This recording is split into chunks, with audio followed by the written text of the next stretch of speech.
Assalamu alaikum wa rahmatullahi wa barakatuh, j'espère que vous allez toutes bien. Je vous retrouve dans une nouvelle vidéo et pour vous parler d'un livre que je compte lire. En fait, j'avais commencé à le lire, ce livre. Je vous avais d'ailleurs fait une petite vidéo pour vous le montrer et je vous avais dit que je le lirais et que je vous en dirais ce que j'en ai pensé. C'est pour vous éviter d'acheter un livre qui ne vaut pas le coup d'être acheté, tout simplement parce que c'est vrai que dans la religion on doit faire attention à plusieurs choses pour pas tomber dans l'innovation et avoir des connaissances, d'apprendre des choses qui ne sont pas à apprendre, tout simplement pour moi, c'est-à-dire qui ne sont pas dans la sunna ni dans le Coran.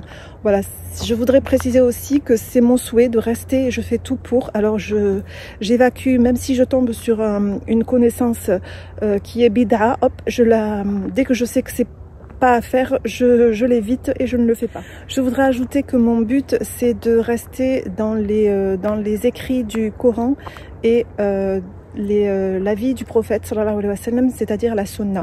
Donc voilà, alors ce livre, je vous en avais déjà parlé un petit peu, c'est le livre Femmes d'Islam. Alors déjà peut-être que beaucoup l'ont lu, dites-moi en commentaire ce que vous en avez pensé. Moi je vais faire la procédure que je vais utiliser, c'est que je vais le reprendre. J'avais commencé à le lire un petit peu et c'était pas le bon moment pour moi en fait parce que j'avais beaucoup d'autres choses à faire à côté, donc c'est vrai que je l'ai bâclé et je n'ai pas pu vous faire de retour sérieux dessus. Donc ce que je compte faire, c'est-à-dire je vais le relire et je vais vous donner mon avis petit à petit sans vous dévoiler exactement ce qu'il y a dans le livre. Je vais à peu près vous dire de quoi ça parle, mes doutes et voilà, et tout ça. Donc on va y aller petit à petit, doucement. Vous aurez tout dans la vidéo évidemment d'un seul trait, mais moi je vais faire ça petit à petit. Donc vous verrez dans cette vidéo, je saurai plusieurs fois changer dans d'autres endroits parce que je ne vais pas le lire évidemment en une seule fois. Donc ceci dit, je vous laisse avec la suite de la vidéo.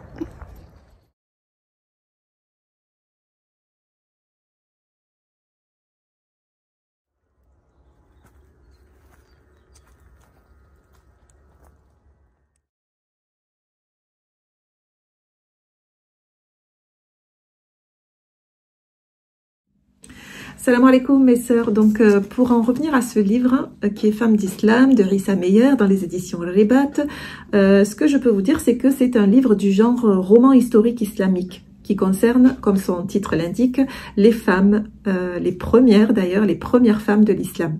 Donc c'est un livre qui met en valeur, et d'ailleurs la majorité de ce livre, il évoque le courage, l'engagement social, l'intelligence et bien d'autres qualités des femmes à l'époque du prophète Mohammed sallallahu alayhi wa sallam. Donc ma première démarche concernant ce livre, ça a été de demander à des mektabas, c'est-à-dire des librairies islamiques sur le net. J'ai fait cette démarche en ligne via Instagram. J'ai eu des sœurs qui m'ont répondu et elles m'ont dit qu'elles n'avaient aucun retour sur ce livre, qu'il soit favorable ou défavorable d'ailleurs. Ce qui veut dire que c'est un livre qui n'a pas été révisé, je pense, chez les savants haut placés qui valident l'authenticité des livres islamiques. Donc et ces cheikhs sont basés en Arabie Saoudite. Donc il n'y a pas eu de retour là-dessus. Et dans un deuxième temps, je suis allée chez mon libraire islamique qui lui ne vend, et c'est certifié par lui-même, qu'il ne vend que des livres authentiques voilà, dans la religion, et qu'il fait très attention à ce qu'il vend. Et quand j'y étais, il ne vendait pas ce livre. Donc voilà, ça m'a pas rassurée dans l'authenticité déjà de ce livre, mais Allahu a'lam, je sais pas. Parce que c'est quelqu'un qui, d'ailleurs une petite anecdote, quand j'avais été pour acheter auparavant un livre et que je lui avais demandé son authenticité, j'avais insisté sur sa fiabilité. Voilà, il s'était presque mis en colère en me disant non mais moi de toute façon je vérifie, je fais vérifier, je regarde beaucoup l'authenticité, justement j'y fais très attention. Donc voilà, j'avais un peu posé la question de trop, alors que pour lui c'était évident que ce soit fiable et qu'il ne vende pas des livres voilà, peu importe les livres, son truc c'est pas juste de vendre en fait. Il veut vraiment connaître ses livres et il veut vraiment vendre des choses bénéfiques pour la communauté musulmane. Donc voilà, tout ça, c'est pour vous parler de savoir si, vous déjà dans un premier temps, si vous souhaitez le lire en sachant qu'il n'a pas été authentifié, qu'il n'y a pas eu d'avis là-dessus, Voilà, après, moi, j'ai essayé de faire mes recherches et d'essayer de trouver un maximum d'informations, mais c'est pas évident quand ça concerne la religion. Alors, concernant le nom de l'auteur, Issa Meyer, c'est quelque chose que j'ai fait beaucoup de recherches sur le net, mais bizarrement, je n'ai rien trouvé le concernant. Je n'arrive pas à trouver où il vit, ce qu'il fait. Et, il me semble qu'il est d'Angleterre, mais je ne suis pas sûre. Je n'ai pas de source sûre pour vous dire, pour vous parler de son minhaj, par exemple, pour vous parler de sa fiabilité. Par contre, je sais qu'il a écrit beaucoup d'autres livres comme Héros de l'Islam, Le roman des Andalous, dont beaucoup d'imams, justement des imams en plus actuels, des jeunes imams actuels contemporains, hein, qui parlent de d'autres livres de lui en bien. Donc voilà, je me dis peut-être que c'est une bonne chose et que c'est un bon auteur finalement. Concernant les éditions Ribat, alors c'est une maison d'édition indépendante qui a pour mission de mettre en avant l'histoire de l'islam et de sa civilisation, ainsi que des hommes et des femmes qui l'ont bâti. Donc tous ceux qui ont fait évoluer l'islam, en fait, il parle beaucoup de plein de personnages qui ont combattu, qui ont voilà les premiers hommes, les premières femmes. Il met en valeur cette civilisation musulmane. Par contre, donc ça c'est dans leur site. Ils ont un propre site à eux et voilà où ils vendent même aussi leurs livres. Alors je n'ai jamais acheté chez eux, mais je sais qu'ils ont quelques livres à la vente sur leur site et c'est les informations que j'ai eues sur leur site. Par contre, j'ai regardé également sur Wikipédia le mot Ribat, qui est un mot qui était originellement à la base une petite forteresse construite dans les premiers temps de la conquête musulmane du Maghreb pour protéger les frontières de la cité. Donc le terme désigne aussi, alors c'est ce qui m'a un peu freiné en fait dans la poursuite de la lecture de ce livre, c'est que le terme Ribat, il désigne aussi des lieux qui abritent des soufis. Et c'est vrai que quand moi je m'approche de ça comme ça dans mes lectures, j'ai plutôt tendance à reculer et voilà, à fermer mon livre et me dire non, s'il y a du soufisme là-dedans, j'ai pas envie d'y contribuer, d'y participer, donc je préfère m'en éloigner. C'est pas évident de faire des choses comme ça parce que je suis sûre qu'il ne faut pas se rapprocher, moi, du soufisme, je sais. Mais est-ce que ça veut dire que... Mon souci, c'est de savoir, est-ce que ça veut dire que l'auteur peut avoir des tendances soufisme? C'est ça ma question. Et si c'est ça, ça me fait un peu peur, en fait. Je n'ai pas envie d'emmagasiner des choses dans mon cerveau concernant quelqu'un qui a une déviance soufisme. Voilà, c'est ce qui me fait un peu peur. Et qui m'a freinée dans la lecture de ce livre. Voilà ce que je peux vous dire dans un premier temps concernant ce livre. Donc je reviendrai vers vous un peu plus tard pour vous donner de plus amples informations. À tout à l'heure. Salam alaikum. Alors je voudrais revenir sur le mot soufisme dont je vous ai parlé juste avant. Je vais quand même vous donner quelques explications puisque j'ai fait mes propres recherches et je voulais vous en faire part, voilà, tout simplement. Donc, le soufisme, ça vient du mot at-tasawwuf en arabe et ce sont des pratiques religieuses qui visent à la purification de l'âme et qui ont pour but de se rapprocher de Dieu. Quand on lit ça, tout va bien, c'est l'objectif, je pense, de chaque musulman de se rapprocher de Dieu. Jusque-là, je pense que tout le monde sera d'accord. On nous le présente encore aujourd'hui. Quand je dis « on », moi je parle des imams actuels. Vous savez, les jeunes imams que l'on trouve beaucoup sur YouTube. Alors, ils nous le présentent comme quelque chose qui va nous nouer à l'ihsan, c'est-à-dire à l'excellence, et qui est le fait d'adorer Dieu comme si on le voyait. Jusque-là aussi, tout va bien. Pour être en parfaite osmose avec Allah, je pense aussi qu'il faut vraiment être dans une pleine concentration et pouvoir faire nos actes d'adoration dans la concentration absolue, si on veut. Ce qui n'est pas toujours facile, je vous dis. Bref. Sauf que quand j'ai fait des recherches un peu plus poussées et qui viennent plutôt des savants qui sont plus anciens, tels que le cheikh Saleh ibn Fawzan, que j'écoute aussi, que je lis aussi, dans la plupart des cas, alors ça c'est le cheikh Saleh ibn Fawzan qui le dit, dans la plupart des cas, en ce qui concerne la religion et l'adoration, les soufis ne se réfèrent ni au Coran, ni à la Sunna, ni à l'enseignement des prophètes, alayhim salam. Ils se réfèrent à des histoires, des rêves et même de hadiths fabriqués pour justifier ce sur quoi ils sont. Donc moi, c'est quand je lis ça que le soufisme me fait peur, vous voyez. Alors juste avant, on nous le présente comme quelque chose de bien, quelque chose d'excellent même pour améliorer notre iman, notre foi et être en pleine excellence avec Dieu. Sauf que quand on a des retours des anciens savants, ils nous disent que c'est pas quelque chose qui suit la sunna et le Coran. Moi, quand je lis ça, c'est vrai que je recule un peu, beaucoup même, et j'hésite à lire, par exemple, des ouvrages dont les auteurs sont de déviance soufie ou soufisme. Voilà. On a aussi le retour du cheikh al-Islam ibn Taymiyyah qui dit que les soufis adhèrent dans leur religion à des choses au sujet de leur Seigneur similaires à ce que les chrétiens adhèrent. Par cette voie que les soufis ont choisie, ils sont devenus des sectes désunies. Ça, c'est le cheikh al-Islam ibn Taymiyyah.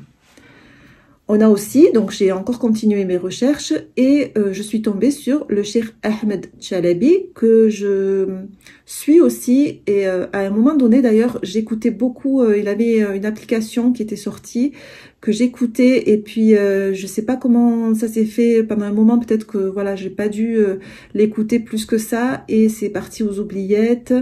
Et du coup, j'ai perdu l'application et lorsque j'ai voulu la réinstaller, parce que j'avais changé de téléphone entre-temps, je ne suis plus arrivée à la retrouver. Donc là, je fais un petit appel, entre parenthèses, celles qui écoutent le cheikh Ahmed Chalabi, si elles écoutent dans son application où il répond à plusieurs questions, l'une après les autres, et des questions très intéressantes et des choses qui nous sont utiles dans la vie quotidienne. Donc c'est vrai que c'était quelqu'un que j'aimais bien écouter et il explique vraiment très bien.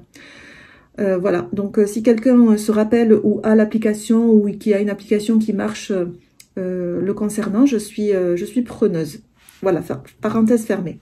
Donc ce cheikh Ahmed Chalabi, rahimahullah, il est encore en vie, hein, donc je ne sais pas si on dit rahimahullah, mais qu'Allah lui accorde sa miséricorde. Dans l'un de ces cours, justement, pour nous donner un exemple de pratique de ce que font les soufis, par exemple, dans la formule « La ilaha illallah », ce que font les soufis, ils la scindent en deux parties, c'est-à-dire ils la coupent en deux parties. Dans la première partie qui est « La ilaha », ils vont carrément la zapper, ils ne vont pas la prononcer. La ilaha, pour eux, ils vont pas la prononcer. Et ils se retrouvent en groupe pour répéter en boucle la deuxième partie qui est illallah. Ce qui est, d'après le cheikh Ahmed Chalabi, une grande bid'a. Une bid'a, c'est une innovation dans la religion. C'est lorsqu'on apporte quelque chose de nouveau qui n'était pas auprès de nos prédécesseurs, les Sahaba, ni dans le Coran, ni dans la Sunna du prophète Mohammed sallallahu alayhi wa sallam. Sur les soufis, ce qu'il faut savoir également, c'est qu'il y a un nom qu'ils scandent, c'est-à-dire qu'ils répètent à voix haute, à répétition, et ils considèrent, donc les soufis considèrent comme faisant partie des noms d'Allah. Ce qu'ils scandent, ils pensent que cela fait partie des noms d'Allah, et ce qu'ils scandent, c'est « Hu ». Quand on dit, vous savez, « Allahu »,« Allahu », eh bien, du coup, eux, des fois, ils le raccourcissent à « Hu »,« Hu » ou « Allahu ». Et d'ailleurs, quand j'ai lu ça du cheikh, c'est toujours le cheikh Ahmed Chalabi qui dit ça, Quand j'ai lu ça, ça m'a fait penser, moi, à un film. Alors, peut-être que plusieurs d'entre vous l'auront vu aussi. Alors, c'est le film de Rab'a al-Adawiya. Quand j'étais petite, je me rappelle de ce film que j'avais vu. Et c'est vrai que j'ai cette scène où quand Rab'a al-Adawiya, quand elle commence à ressentir le fait de se rapprocher d'Allah, dans le film, hein, je parle, et qu'elle est enfermée dans sa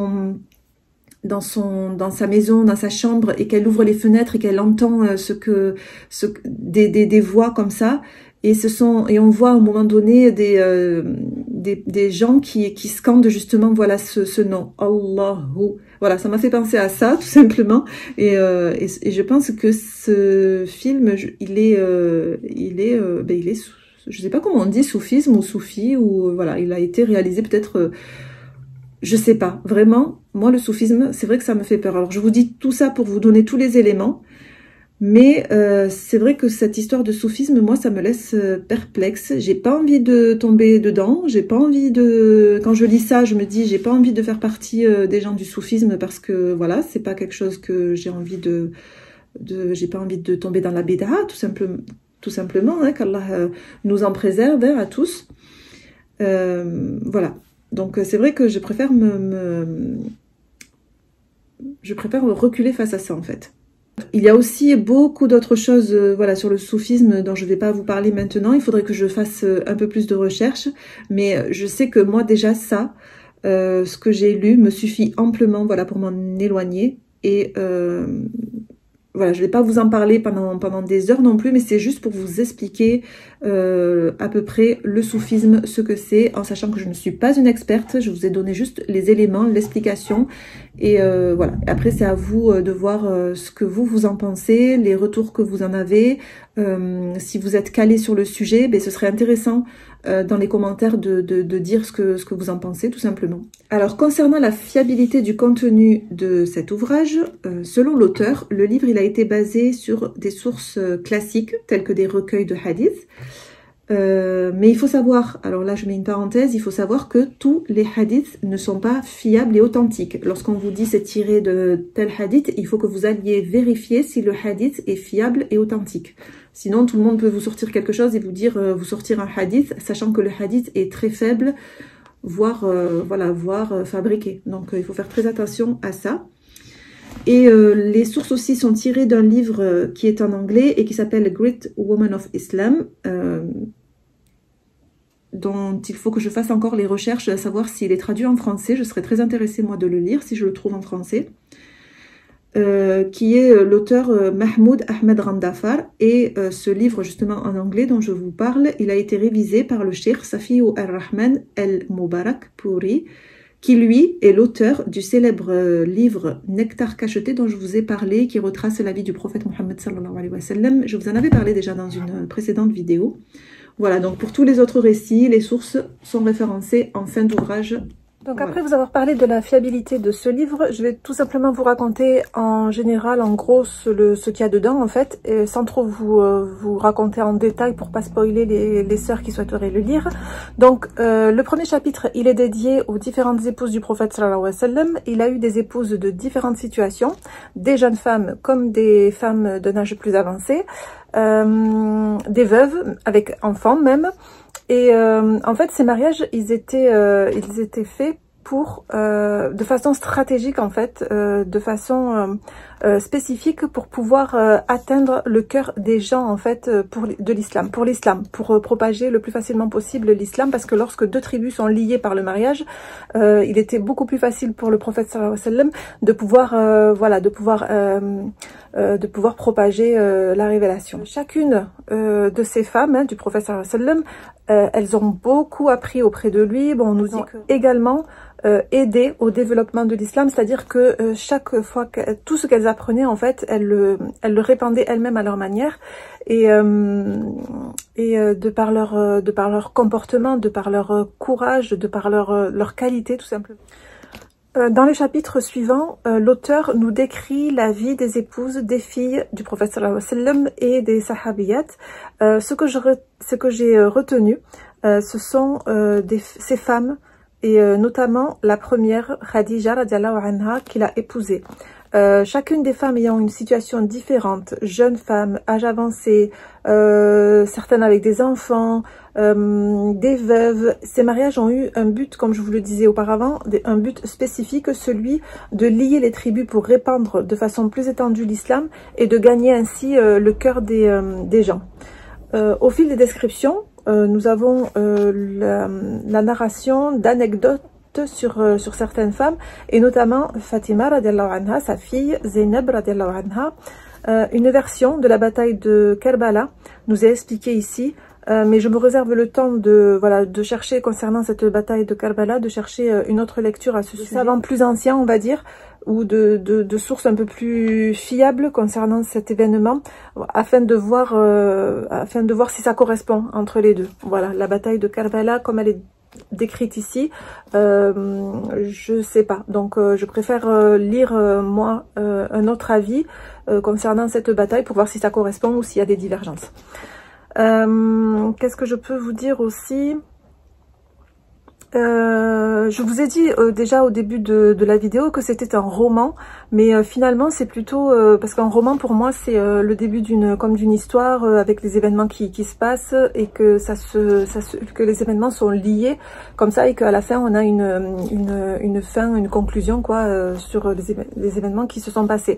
Sauf que là c'est plutôt des récits en fait de plusieurs femmes, d'événements qui se sont déroulés à différentes époques en plus.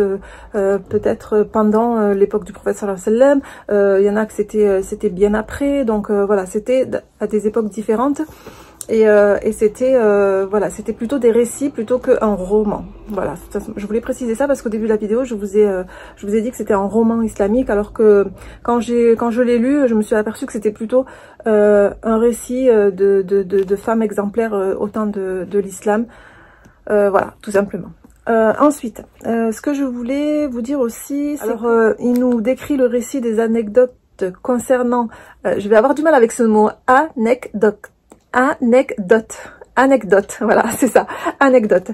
Donc concernant le récit de ces anecdotes, il s'arrête pas seulement parce qu'il nous raconte sur les femmes du prophète sallallahu alayhi wa sallam, il nous raconte sur ses filles, mais aussi il nous parle également de ces sahabiyat. Les sahabiyat, ce sont les femmes qui ont vu le prophète sallallahu alayhi wa sallam, qui ont joué aussi un rôle crucial dans le développement, la propagation de l'islam à travers l'éducation et la transmission des enseignements coraniques et prophétiques. Elles ont participé au développement de la société islamique. Elles n'hésitaient pas jusqu'à aller visiter le prophète pour leur interrogation et problèmes quotidiens, des sujets intimes, hein, des sujets très féminins.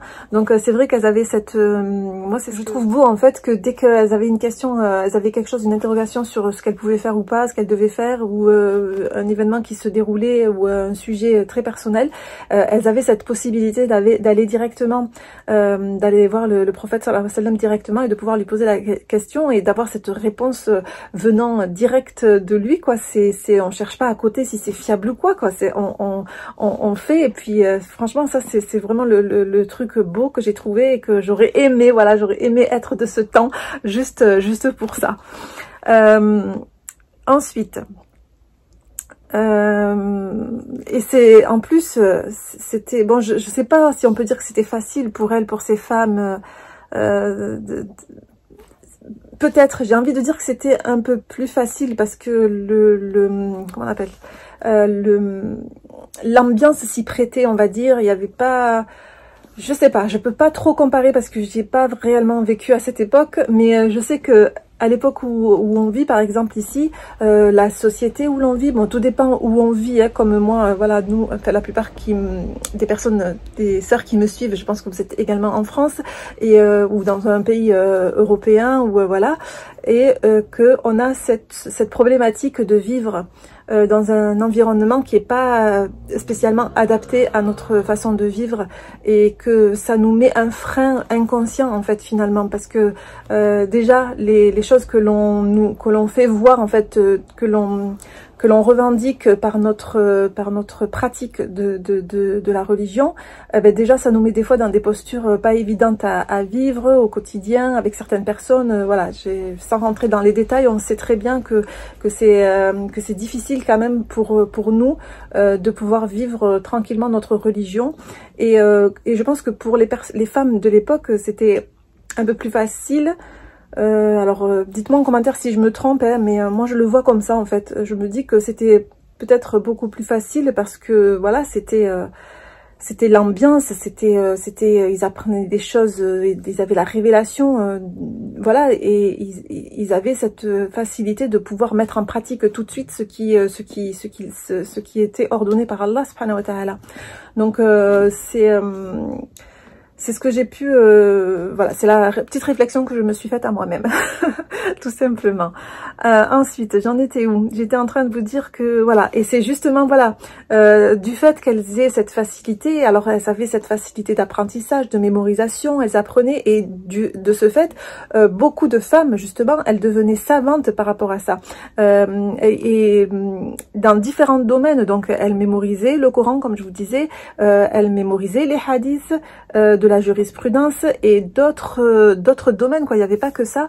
Et ce qu'elles faisaient aussi, c'était qu'elles bougeaient en fait. Elles restaient pas dans leur endroit ou dans leur tribu ou dans leur village où elles vivaient. C'est qu'une fois qu'elles étaient bien, qu'elles avaient les bons bagages pour pouvoir enseigner, elles pouvaient bouger et aller dans un autre pays, soit pour apprendre plus, soit pour enseigner tout simplement. Voilà, et c'est à peu près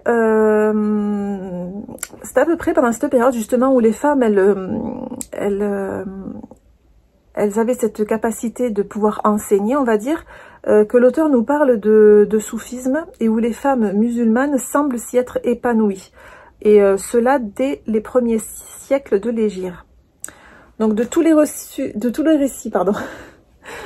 récits, moi que j'ai personnellement retenu et apprécié, c'est celui de, si vous lisez le livre, vous allez pouvoir vous en rendre compte, c'est celui de Shajarat ad-Dur, et voilà, qui est une femme d'exception. Je vous en dis pas plus parce que sinon je veux vraiment pas vous spoiler, mais voilà, c'est cette femme qui m'a touchée, c'est cette femme que j'ai retenue, que j'ai apprécié lire, voilà, j'ai apprécié lire son récit. Donc je ne vous en dis pas plus, hein, comme je vous l'ai dit, je veux vraiment pas spoiler.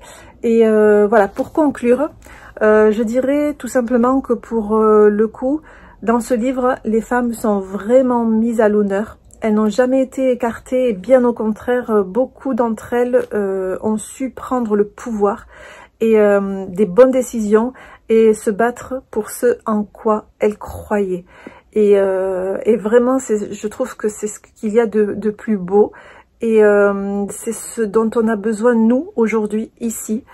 Et voilà, de se battre ce pourquoi on croit et ne pas essayer, voilà, parce que je trouve que chacun vit sa religion un petit peu dans son coin, on va dire, et il n'y a pas cet engouement de pouvoir partager, de pouvoir apprendre, de pouvoir voilà, dire à sa sœur oui, non, c'est pas comme ça que tu devrais faire, pourquoi? Et si on faisait ça aujourd'hui, il y a trop de disputes, il y a trop d'orgueil, il y a trop de genre qu'est-ce qu'elle me dit, pourquoi elle me dit ça, qu'elle aille voir qu'elle s'occupe de ses affaires, genre un truc comme ça. Ça, ce qui se faisait à l'époque, moi je trouve que de nos jours c'est impossible. Enfin, je vois mal le faire en fait.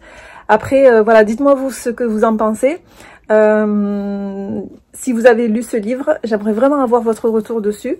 Et voilà, donc est-ce que vous devez le lire ou pas? C'est à vous de voir, je dirais. Je vous ai parlé de l'authentification, de la fiabilité. Je vous ai dit qui était l'auteur et tout ça. Je vous en ai un petit peu parlé.